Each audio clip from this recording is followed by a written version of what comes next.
എൻ്റെ പേര് സുജ. ഞങ്ങൾ മാതിരുത്തിയിൽ നിന്ന് വരുന്നു. ഞാൻ 2 സാക്ഷ്യം പറയാനാണ് വന്നിരിക്കുന്നത്. എൻ്റെ ആങ്ങളയുടെ ഭാര്യയ്ക്ക് പെട്ടെന്ന് ഒരു പനി വന്നു. അത് മഞ്ഞപ്പിത്തം വന്നു പറഞ്ഞ് കാരിത്താസ് ഹോസ്പിറ്റലിൽ ചെന്നപ്പോൾ ഡോക്ടർ പറഞ്ഞു അത് കരളിൻ്റെ നോക്കിയിട്ട് പറഞ്ഞു കരളിൻ്റെ പ്രവർത്തനം 80% പോയിരിക്കുക, എത്രയും പെട്ടെന്ന് അമൃത ഹോസ്പിറ്റലിൽ കൊണ്ടുവരാൻ പറഞ്ഞു. അവിടെ കരൾ മാറ്റി വയ്ക്കുക എന്നുള്ള മറ്റു ഉള്ളെന്ന് പറഞ്ഞു. അവിടെ ഹോസ്പിറ്റലിൽ ചെന്നപ്പോൾ അവിടെ ഡോക്ടർ പറഞ്ഞു കരൾ മാറ്റി വയ്ക്കണം, അല്ലാണ്ട് വേറെ ഒരു മാർഗ്ഗവും ഇല്ല എന്ന് പറഞ്ഞു. അപ്പോൾ ഞങ്ങൾക്ക് 30 ലക്ഷം രൂപ പെട്ടെന്ന് ഉണ്ടാക്കുവാൻ സാധിക്കുകയില്ലായിരുന്നു. അതിനെ അപേക്ഷിച്ച് ഇവിടെ അച്ഛനെ ഞാൻ വിളിച്ചു പറഞ്ഞപ്പോൾ അച്ഛനോട് പറഞ്ഞു ഇവിടെ കൊണ്ടുവന്ന് സാക്ഷ്യപ്പെടുത്തിയേക്കാമെന്ന് പറയും, ഇതിന് പ്രാർത്ഥിക്കാൻ പറഞ്ഞു. അതനുസരിച്ച് ഞാൻ പ്രാർത്ഥിച്ചു. ചേച്ചി ഒരാഴ്ച അബോധാവസ്ഥയിലായിരുന്നു. ഒരാഴ്ച കഴിഞ്ഞ് ബോധം തിരിച്ചിട്ട് പിന്നെ സൗഖ്യത്തിലേക്ക് വന്ന് ഇപ്പം എൻ്റെ കൂടെ വന്നിരിക്കുന്നത് ചേച്ചിയാണ്. ചേച്ചിക്ക് സൗഖ്യം തന്ന ഈശോയ്ക്ക് 1000 നന്ദി. ഞങ്ങൾക്ക് വേണ്ടി പ്രാർത്ഥിച്ച എല്ലാവർക്കും, ഞങ്ങൾക്ക് സാമ്പത്തികമായി സഹായിച്ച എല്ലാവർക്കും നന്ദി പറയണം. അതുപോലെ തന്നെ ഞങ്ങൾക്ക് മക്കളില്ലായിരുന്നു. 8 വർഷമായിരുന്നു ഞങ്ങൾക്ക് മക്കളില്ലായിരുന്നത്. കഴിഞ്ഞ മെയ് മാസത്തിൽ ഞങ്ങളിവിടെ വന്ന് അച്ഛൻ്റെ അടുത്തൊന്ന് പ്രാർത്ഥിച്ചപ്പോൾ അച്ഛൻ പറഞ്ഞു അടുത്ത മെയ് മാസം ആകുമ്പോൾ നിങ്ങൾക്കൊരു കുഞ്ഞുണ്ടാവും. ആ കുഞ്ഞിനെ മാമോദിസയ്ക്ക് എന്നെ വിളിക്കണം. അതനുസരിച്ച് കുഞ്ഞിനെ ഞങ്ങൾക്ക് മാമോദിസ കഴിഞ്ഞ ശനിയാഴ്ച അച്ഛൻ വന്ന് മുക്കാൻ സാധിച്ചതിന് യേശുവിന് 1000 നന്ദി അറിയിക്കുന്നു. നമുക്ക് ദൈവത്തിന് നന്ദി പറയാം.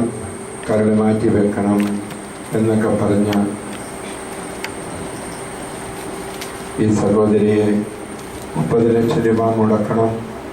പാവപ്പെട്ട ഒരു കുടുംബത്തെ സംബന്ധിച്ചിടത്തോളം 30 രൂപ മുടക്കാൻ പലപ്പോഴും ബുദ്ധിമുട്ടുകളുള്ളപ്പോൾ അങ്ങനെയൊക്കെയുള്ളതായ ചില വലിയ പ്രതിസന്ധികൾ വരുമ്പോൾ പലപ്പോഴും നമ്മൾ ആശ്രയിക്കുന്നത് ആരെങ്കിലും സഹായിക്കുമോ എന്നാണ്.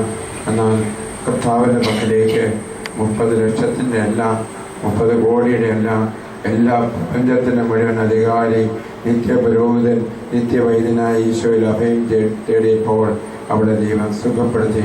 നമുക്ക് അവിടെ സുഖപ്പെടുത്തിയ ദൈവത്തിൽ നന്ദി പറഞ്ഞതോടൊപ്പം 8 വർഷമായി മക്കളില്ലാതിരുന്നു. എന്നാൽ ഇതൊന്ന് സാക്ഷ്യപ്പെടുത്തിക്കൊള്ളാം. ഒരു കുഞ്ഞിന് വേണ്ടി ആഗ്രഹിച്ചു. ആ ആഗ്രഹം മരിയഭവനത്തിലെ കൂട്ടായ്മയിലുള്ള നിങ്ങളെല്ലാവരും പ്രാർത്ഥിച്ചപ്പോൾ നിങ്ങളുടെ പ്രാർത്ഥനയാണ് ഞാൻ എപ്പോഴും പറയും, രോഗനല്ല, മറിച്ച് ഈ കൂട്ടായ്മയിൽ നിങ്ങൾ സംസാരിച്ച് വിശുദ്ധമായ ഹൃദയത്തോടെ നിങ്ങൾ ഒന്നിച്ച് അച്ഛനോട് ചേർന്ന് പ്രാർത്ഥിക്കുമ്പോഴാണ് അത്ഭുതങ്ങളും അടയാളങ്ങളും സംഭവിക്കേണ്ടത്.